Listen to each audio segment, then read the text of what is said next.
Assalamualaikum warahmatullahi wabarakatuh.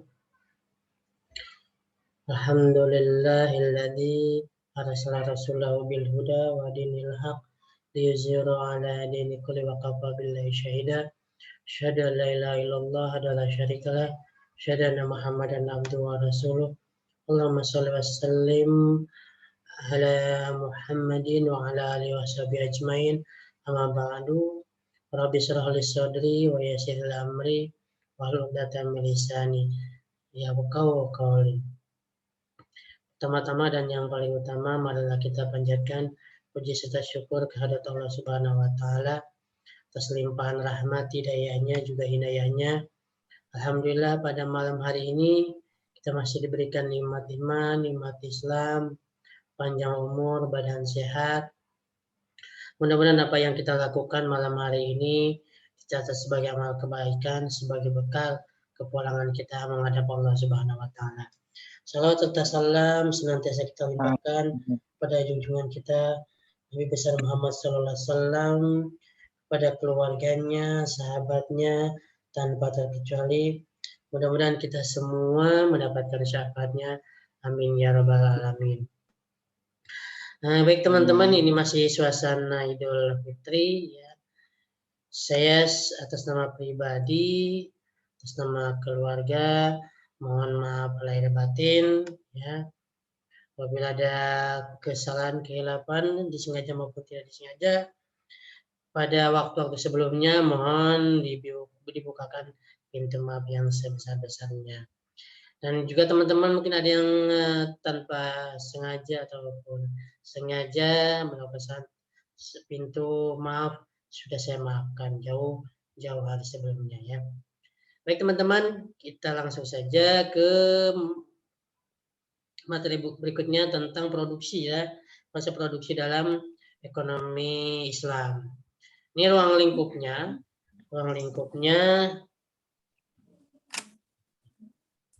kita lihat di sini. Ini ruang lingkup produksi. Yang produsen ya, ada konsumen. Nah, produsen ini siapapun dia ya, baik masyarakat, pemerintah, swasta, misalkan masyarakat luar negeri, apabila dia membuat suatu produk ya, maka dia dikatakan sebagai produsen. Baik produknya berbentuk barang ataupun jasa. Ya, produsen ini prosesnya dinamakan dengan produksi. Dalam ekonomi ada kan ya, ada yang biasanya dalam ekonomi mikro itu ada produsen, ada produksi, ada distribusi, ada konsumsi. Dalam ekonomi mikro biasanya ya. Nah, dalam ruang lingkup produksi ekonomi Islam, ini produsen itu siapapun dia, baik masyarakat luar negeri ataupun masyarakat non luar negeri, pemerintah, swasta, apabila membuat suatu produk, menciptakan suatu produk, membuat inovasi produk, maka dia dikatakan sebagai produsen. Kalau prosesnya dinamakan proses produksi gitu ya. Nah, kemudian juga ada konsumen. Konsumen itu dia yang mengkonsumsi. Konsumen itu yang melakukan konsumsi. Gitu ya. Nah, kemudian tujuannya dalam ekonomi Islam, ruang lingkup produksi itu tujuannya mencapai maslahat yang optimum atau maksimal. Kebermanfaatannya harus maksimal, tidak hanya sedikit, tidak setengah-tengah, tapi memang harus secara maksimal kebermanfaatannya. Misalkan produksi itu bisa menciptakan barang berbentuk barang maupun jasa. Manfaatnya harus maksimal. Artinya tidak hanya untuk kalangan tertentu, tidak hanya untuk kaum tertentu, tapi semuanya dapat dapat merasakan manfaat dari produk tersebut, baik produk barang maupun jasa. Harus betul secara makro. Ya. Kemudian konsumsinya harus memang maksimal. Artinya tidak ada sesuatu yang tersisa. Harus secara keseluruhan. Tingkat konsumsinya tidak ada yang tersisa, tidak ada yang sia-sia gitu ya. Artinya tidak ada sesuatu yang mubazir. Karena mubazir itu kan temannya setan ya.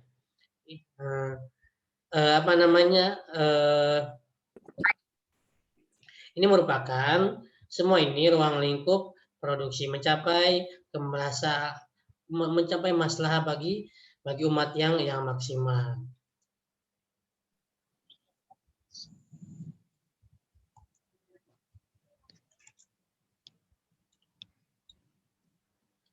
Nah, berikutnya, halo, suara saya terdengar teman-teman?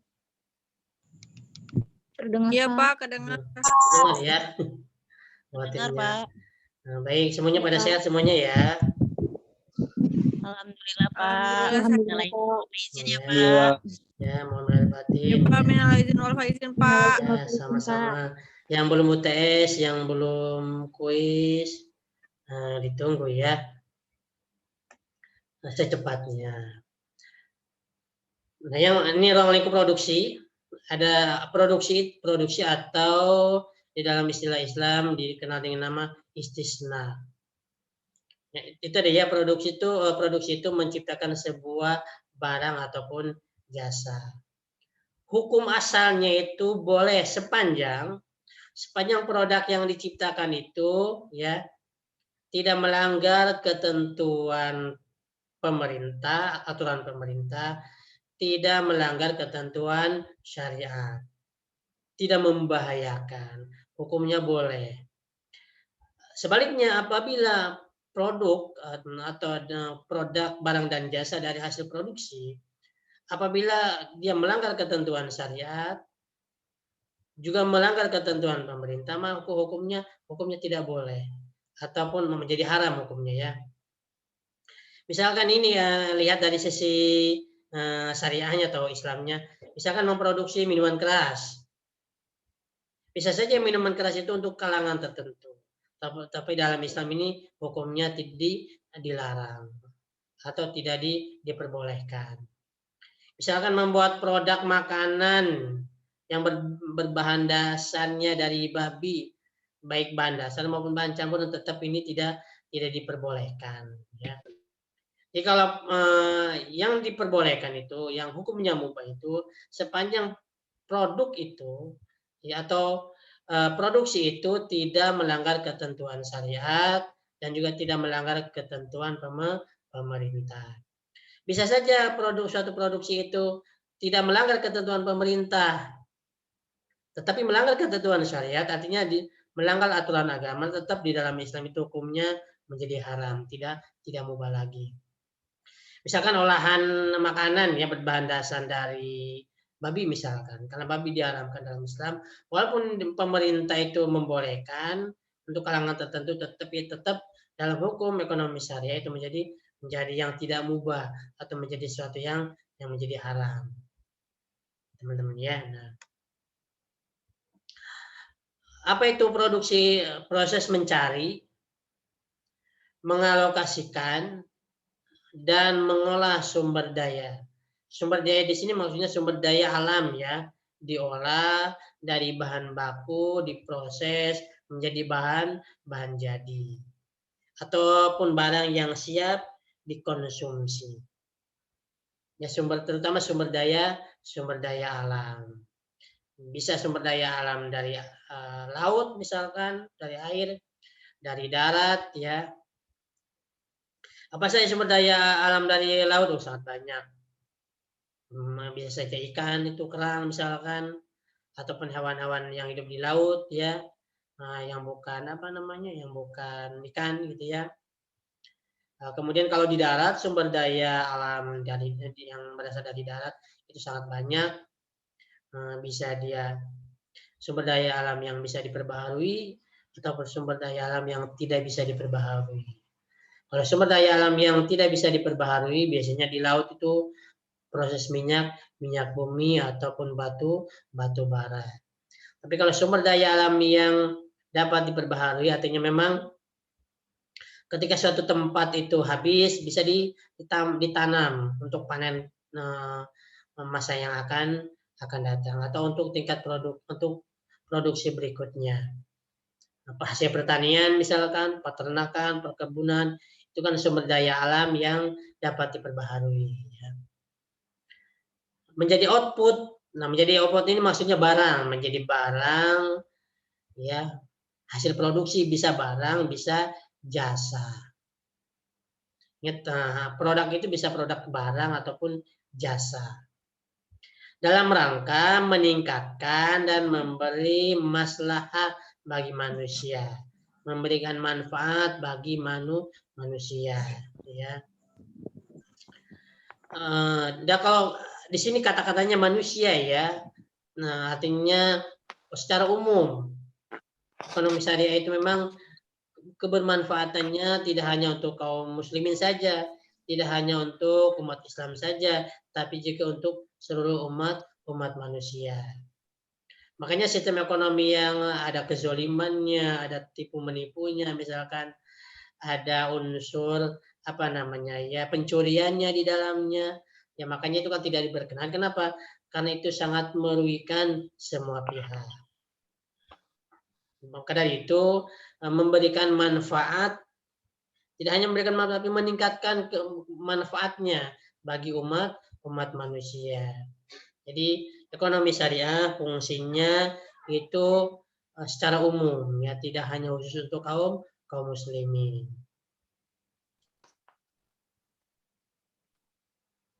Tujuan produksi dalam ekonomi syariah yang pertama, pemenuhan produksi manusia pada tingkat moderat. Ya, tingkat moderat ini artinya menyesuaikan kemajuan zaman. Islam itu sangat terbuka dengan kemajuan teknologi. Ya, kemajuan teknologi artinya memang kemajuan sarana. Kita pun harus mengikuti perkembangan ilmu pengetahuan gitu ya, menyesuaikan. Kalau dulu mungkin seperti kendaraan ya, hanya bisanya memakai unta. Dengan berkembangnya teknologi, kemudian ada kendaraan bermotor, misalkan ya roda 2, roda 4 dan seterusnya, bahkan pesawat terbang. Itu terbuka, itu hal hubungannya dengan sarana prasarana ya, dan itu hukumnya boleh ya, dan banyak manfaatnya, dan harus menyesuaikan.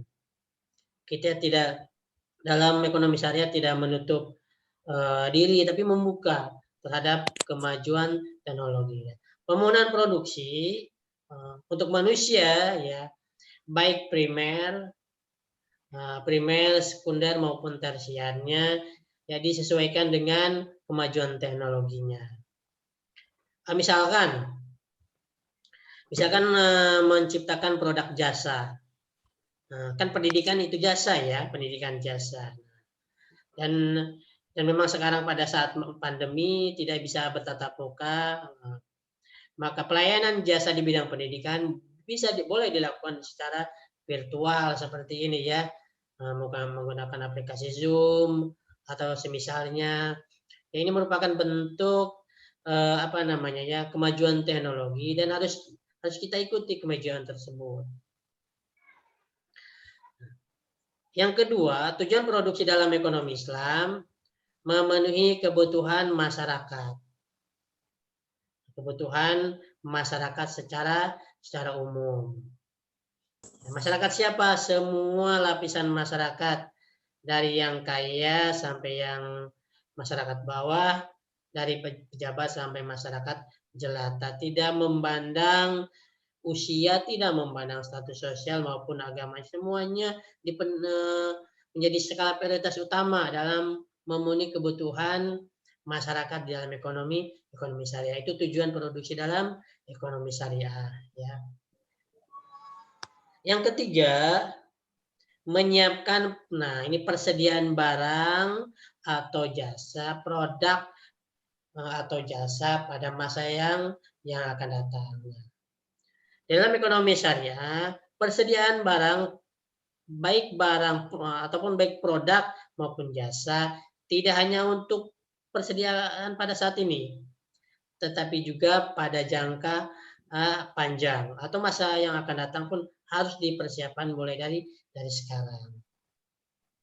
Misalkan produk tidak hanya berbentuk barang, ya, misalkan ide, gagasan, konsep, gitu ya, perencanaan. Bagaimana ketika misalkan Indonesia di tahun 10 tahun yang akan datang harus siap menghadapi persaingan global, gitu ya.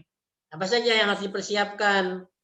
Ide, gagasan, ya, teori misalkan, kemudian juga pemenuhan barang dan jasa itu harus disiapkan semuanya, baik konsepnya, gitu ya.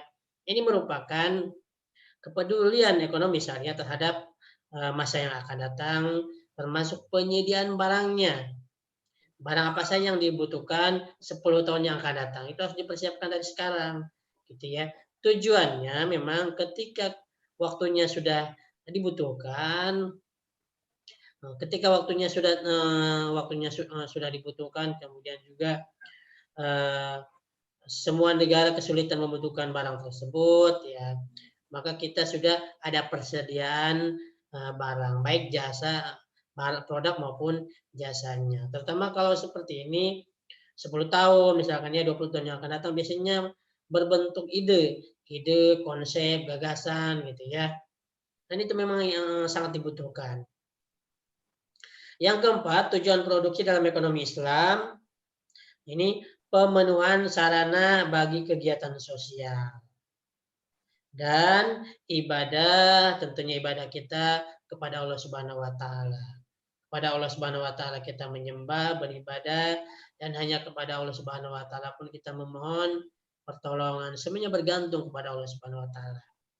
Pemenuhan sarana kegiatan sosial. Nah, tujuan produksi dalam ekonomi Islam harus mempunyai skala prioritas, ya, terhadap pemenuhan kebutuhan sarana kegiatan sosial. Misalkan sarana ibadah, masjid misalkan.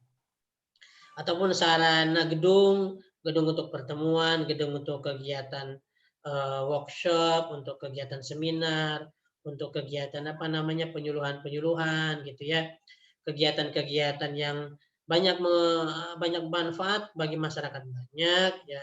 Tentu ini harus menjadi skala prioritas bagi ekonomi syariah. Tidak kita pungkiri, ya, kalau sarana itu nyaman, kemudian sarana itu membuat kita membuat kita nyaman, ya, membuat kita juga betah di dalamnya, tentu ibadah pun akan menjadi khusyuk. Ibadah kita pun akan menjadi nyaman, gitu ya. Sarana-sarana yang bersih, aman, nyaman, ya. Nah, itu yang sangat dibutuhkan bagi masyarakat, dan efeknya akan membuat ibadah kita menjadi khusyuk, kemudian juga menjadi sehat tentunya kepada tubuh kita, ya, ketika sarana itu sesuai dengan standar kesehatan, sesuai dengan ketentuan pemerintah, misalkan dari speknya, misalkan, ya, dari sarananya, kemudian dari alat yang ada di dalamnya, gitu ya, yang sangat menunjang kegiatan sosial. Ini 4 poin di dalam tujuan produksi dalam ekonomi syariah atau ekonomi Islam.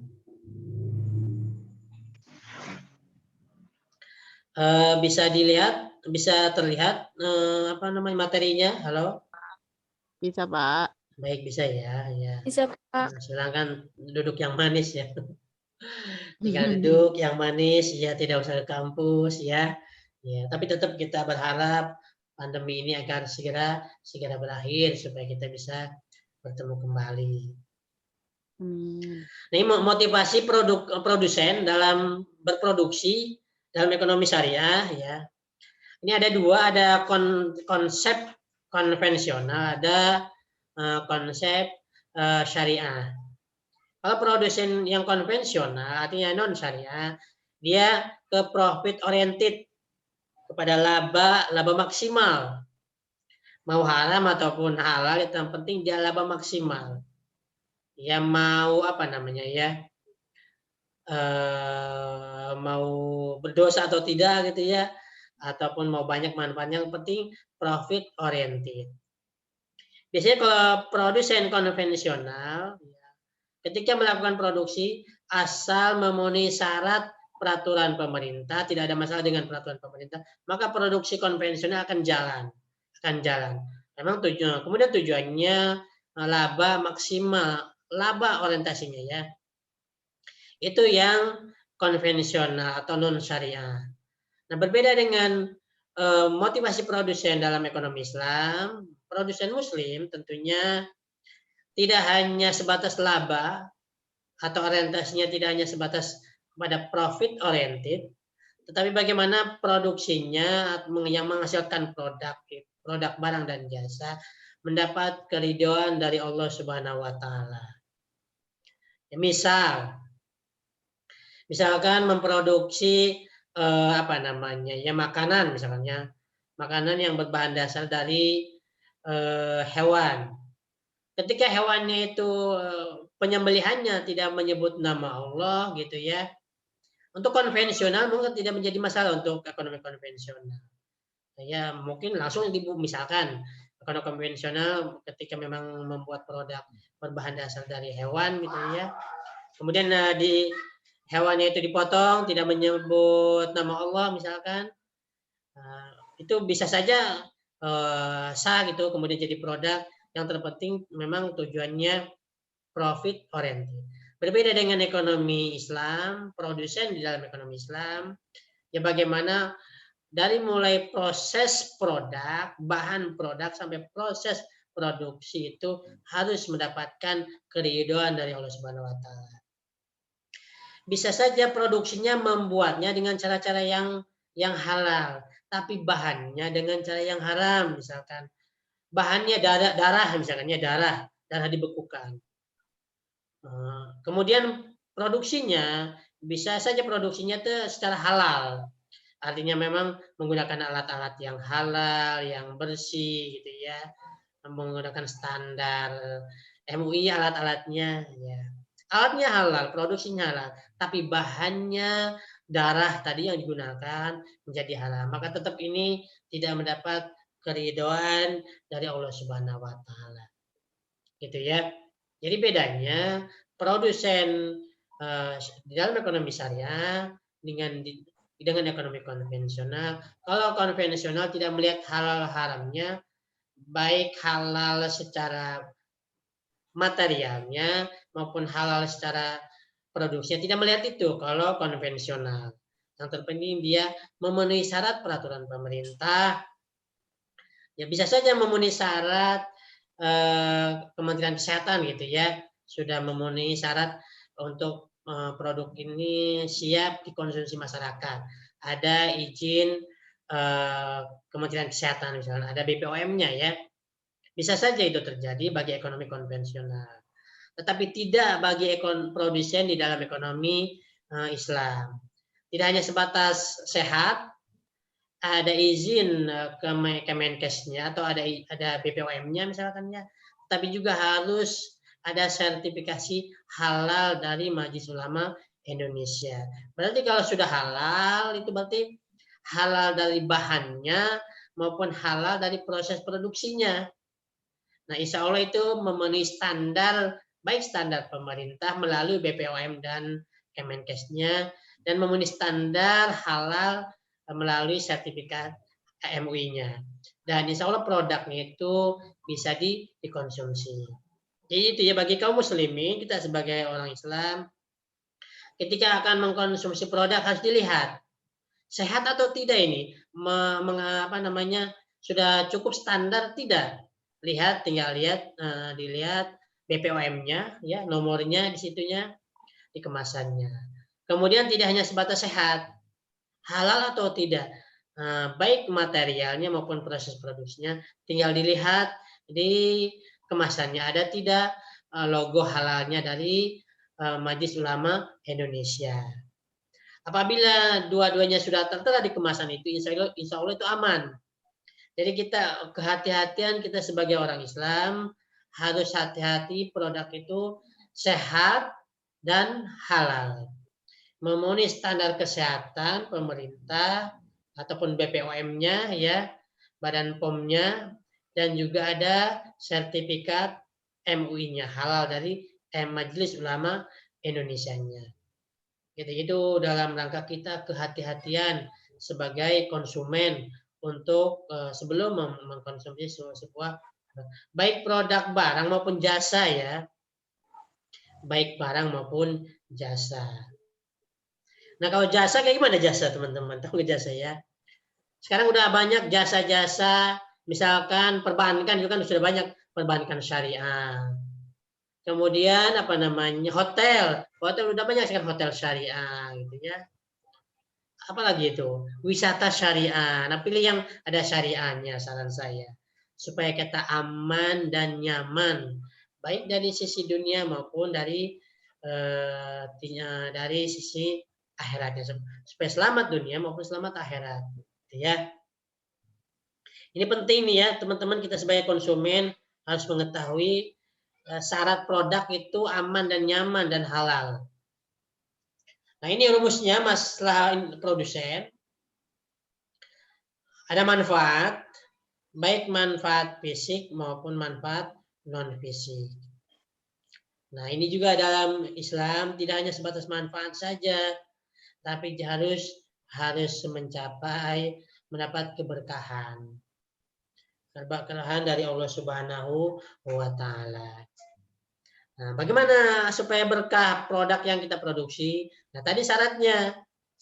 Ya, syaratnya yang pertama mengikuti aturan pemerintah, standar pemerintah. Kemudian juga mengikuti aturan agama melalui lembaga-lembaga yang sudah dipercaya ya. Atau produk bagaimana supaya produknya berkah itu tadi lihat ada tidak kehalalannya, halal tidak produk ini dengan melihat tadi sertifikat halal yang insya Allah kalau ada sertifikat halalnya insya Allah ini menjadi berkah. Nah, ini kalau udah berkah ya, kalau udah berkah itu dimakan pun akan menjadi daging, tidak menjadi api neraka kalau dimakan pun. Ya, itu menjadi berkah. Nah, berikutnya teman-teman, nah ini nilai-nilai Islam dalam produksi. Ada kurang lebih ada 12 item ya. Coba kita bahas satu persatu.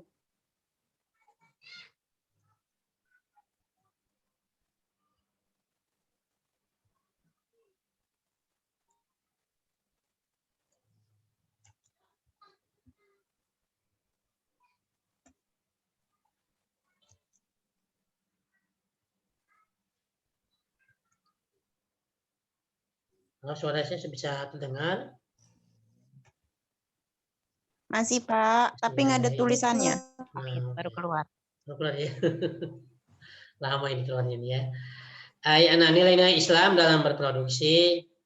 Nah, berwawasan jangka panjang. Kalau jangka panjang itu bisa 100 tahun ya, 200 tahun. Artinya memang kebermanfaatannya itu jangka panjang. Maka dari itu, nah inti dari suatu produk kalau sudah ke jangka panjang, pertama kualitas produk harus menjadi standar utama kualitasnya. Nah kalau produk berkualitas, insya Allah itu artinya memang penggunanya bisa panjang. Itu ya kualitasnya harus betul-betul diperhatikan dalam memproduksi sebuah produk. Karena memang kita sudah targetnya jangka panjang. Kemudian juga jangan sampai produk kita itu mengecewakan konsumen. Nah, kalau konsumen sudah kecewa, maka dia tidak akan melakukan pembelian berulang pada produk kita.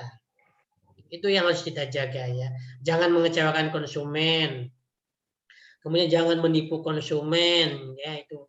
Nah, kalau seperti mengecewakan konsumen, terutama dalam kualitas produk, ya, maka tidak akan bertahan lama itu produksi sebuah perusahaan.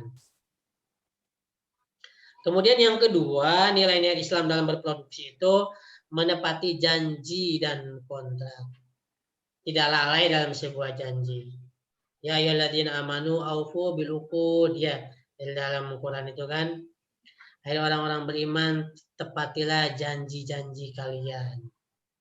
Janji adalah hutang. Nah, kalau berkenaan dengan ekonomi biasanya berjanji dan transaksi, ya. Dalam transaksi. Misalkan berhutang. Ketika berhutang itu ada akad, akan dibayarnya tanggal 1, ada atau tidak uang yang harus kita kembalikan itu tetap kita harus berkomunikasi kepada pihak pemberi utang. Kita sudah memenuhi janji bahwa kita akan melakukan kewajibannya. Masalah terpenuhi atau tidak, ya, terpenuhi atau tidak itu di luar itu yang terpenting kita sudah menepati janji kita, ya. Terutama saya yakin semua kalangan, tidak hanya bukan semua kalangan, ya, semua semua agama mungkin, ya, ingin menginginkan masyarakat itu menepati janjinya dan kontraknya. Kontrak ini akad maksudnya, ya, akad ketika melakukan transaksi kredit ataupun non kredit, ya. Kemudian juga ketika jatuh tempo, sudah jatuh tempo, harus memang ada pembicaraan berikutnya. Artinya memang tidak ada yang saya sampaikan tadi, ketika tidak ada keuangan kita memang lagi tidak memungkinkan dan juga tidak bisa melakukan pembayaran. Nah, itu bisa dilakukan perjanjian ulang, gitu, ya, kapan kita sanggup melakukan pembayarannya. Berikutnya, ini agak lama ini, ya.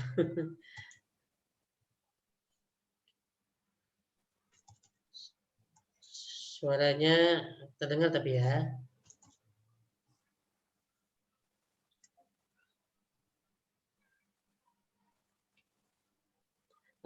Diinfokan kembali bagi teman-teman yang belum mengerjakan tugas atau kuis, juga yang belum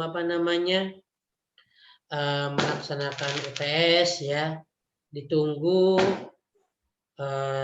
secepatnya, ya, supaya nilainya menjadi maksimal. Kalau UTS-nya nanti tidak dilaksanakan atau tidak mengikuti susulan. Ini mana? Yang ketiga, memenuhi takaran. Ini takaran akan ancamannya sangat berat ini, ya, takaran itu. Bahkan ada surat khusus orang-orang yang curang, gitu, ya, di dalam juz ke-30 itu kan wailul lil mutaffifin, ya, mereka yang berbuat curang, khususnya dalam takaran, teman-teman. Makanya pasar itu, baik pasar tradisional maupun pasar modern, tempat yang sangat dibenci oleh Allah Subhanahu wa taala dan disukai oleh setan, pasar itu, ya. Kenapa dibenci oleh Allah Subhanahu wa taala? Pasar itu tempat terjadinya kecurangan, penipuan, kemudian kegaduhan, kemudian juga mungkin ada transaksi ribawi di sana, gorornya di sana, kemudian juga ada unsur maisirnya di sana, ke pasar itu, ya. Maka dari itu kita jangan sering-sering pergi ke pasar. Memenuhi takaran, harus tepat takaran itu, baik tepat ukurannya. Jangan sampai ukurannya itu, kalau lebih dianjurkan ukurannya dilebihkan supaya tidak merugikan konsumen. Ini ancamannya neraka ini, ya, tidak memenuhi takaran. Tepat ukurannya. Kemudian juga kelugasan, ya. Kelugasan itu ketika memang aturan A, ya, aturannya itu harus A, ya, tidak, ya, kalau di dalam Islam itu memang dicari solusi, sepanjang solusinya itu tidak melanggar ketentuan syariat, ya, maka itu ada aturan berikutnya. Misalkan zakat. Zakat kan itu kan bahan pokok, ya, bahan pokok. Ketika di Arab itu kan bahan pokoknya kurma, gandum misalkan. Kemudian apa harus kurma dan gandum? Tidak, disesuaikan. Ternyata menurut para ulama disesuaikan dengan kebutuhan pokok, makanan pokok negara masing-masing. Maka berubah menjadi beras di Indonesia. Artinya memang tidak harus kurma, harus gandum, ya, sesuaikan dengan kebutuhan masyarakat Arab, tidak. Yang para ulama akhirnya menentukan bahwa bisa diganti dengan kebutuhan pokoknya itu beras, maka zakat bisa diganti dengan beras. Dan kebenaran ini kebenaran dalam takaran misalkan, kemudian juga dalam transaksi misalkan, dalam kesepakatan itu harus menjadi skala prioritas. Kemudian yang keempat, berpegang teguh pada kedisiplinan dan dinamika disiplin. Ya, pekerja harus disiplin. Makanya efek dari sholat 5 waktu tepat pada waktu yang tepat di masjid berjamaah itu akan memberikan efek kepada seseorang. Dia rajin sholat 5 waktu berjamaah di masjid tepat pada waktunya, maka akan memberikan kedisiplinan kepada dia. Disiplin kerjanya misalkan, ya, disiplin dalam segala aktivitasnya. Kemudian yang kelima, memuliakan prestasi dan produktivitas. Harus produktif. Biasanya kalau orang sudah produksi itu menciptakan lagi, inovasi lagi. Nah, dia ketika memang sudah terbiasa, kemudian juga menjadi luar biasa, maka timbul prestasi. Maka Islam menjunjung tinggi orang-orang yang berproduktif. Tidak melihat masa apapun dia, ya, harus produktif, termasuk di masa pandemi ini semuanya harus produktif. Kemudian mendorong ukhuwah antar sesama pelaku ekonomi. Nah, sesama pelaku ekonomi itu nggak boleh saling iri, dengki, ya, jahat, saling curang, tidak boleh. Harus betul-betul mendorong persatuan. So, dalam perdagangan, ya, dalam kegiatan sosial harus bersatu. Kemudian menghormati hak milik individu. Tidak mengambil secara paksa. Mengambil secara paksa itu sama saja dengan mencuri, ya. Artinya memang dan tidak diperkenankan di dalam Islam. Mengikuti syarat sah dan rukun akad sesuai dengan ketentuan syariah. Ya, syarat sahnya kan ada barang, ada ijab kabul, ya, sama saling ridho, ya, baik penjual pembeli gitu, ya. Dan ada rukun akadnya. Yang kesembilan, adil dalam bertransaksi, tidak boleh ada eksploitasi, harus adil dalam bertransaksi. Yang kesepuluh, memiliki wawasan sosial dan berkontribusi sosial. Kita ini harus memberikan banyak manfaat bagi masyarakat. Apapun, apa saja kemampuan kita, ya. Misalkan mampunya menulis, ya, mampu kita membantu, sekecil apapun yang kita lakukan ketika itu produktif, memberikan manfaat kepada masyarakat, ya, itu artinya kita sudah berkontribusi kepada masyarakat. Nah, yang ke-11, pembayaran upah tepat waktu dan layak. Nah, ini yang terpenting nih. Ternyata Islam menganjurkan pembayaran upah itu tepat waktu. Tidak boleh diundur. Gaji tanggal 1, hari Minggu tanggal merah, harus tanggal 1 sebetulnya gajian itu. Tidak boleh diundur karena pembayaran itu kan mungkin bayar kredit rumah, kredit motor, ya, tidak bisa ditunda itu kan. Harus walaupun itu tanggal merah, ya. Dan layak di sini ketika memang kita menjadi menjadi pekerja, harus berdasarkan standar pemerintah atau UMR gitu, ya. Ketika memang suatu perusahaan produsen tidak melakukan pembayaran sesuai dengan aturan pemerintah, layaknya seperti apa, itu maka tidak diperkenankan. Maka dari itu harus membayar secara layak upah tersebut. Yang ke-12, menghindari jenis dan proses produksi yang diharamkan. Tadi ya, baik bahannya maupun proses produksinya harus halal semuanya.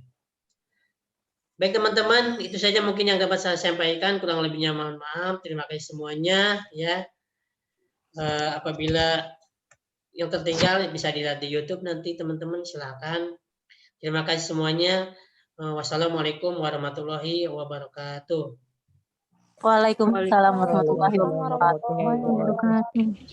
Jangan lupa absen yang ke-9 ya. Jangan lupa absen. Baik, Pak. Baik, Pak. Baik, Pak.